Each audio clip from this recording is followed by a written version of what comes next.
Hi అండి, ఇప్పుడు వచ్చేసి నేను పూర్ణాలు చేస్తున్నానండి. ఇది పూర్ణాల పప్పు అండి. ఈ పూర్ణాల పప్పుని ఇలా ఉండ చేసుకోవాలండి.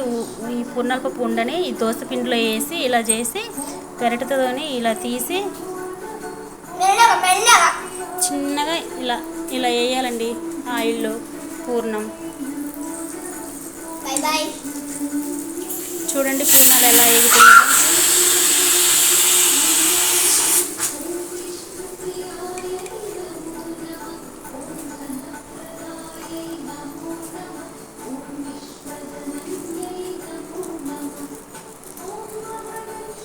ఇలా ఇలా వేస్తే అండి పూర్ణంలో పప్పు అనేది బయటికి రాదండి. అప్పుడు పూర్ణము మనకి విడిపోకుండా ఉంటుందండి.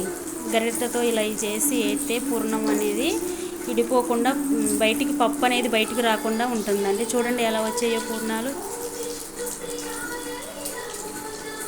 పూర్ణాలకు కావాల్సిన ఐటమ్స్ ఏంటంటే శనగపప్పు అండి. ఇది ముందుగానే శనగపప్పు తీసి నేను ఉడకబెట్టుకున్నానండి. కుక్కర్లో ఉడకబెట్టుకొని బెల్లం వేసి యాలక్కాయలు వేసి దంచి పెట్టుకున్నానండి ఇది పప్పుని.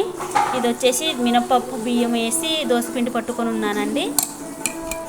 ఆ రెండింటిని కలిపి ఇలా పూర్ణాలు చేస్తున్నానండి. పూర్ణం చేయడానికి ఇదిగోండి ఇలా ఉండ చేసి పిండిలో వేసి ఇలా గరిటెతో వేస్తే మనకి పూర్ణం అనేది సాఫ్ట్గా మంచిగా వస్తుందండి.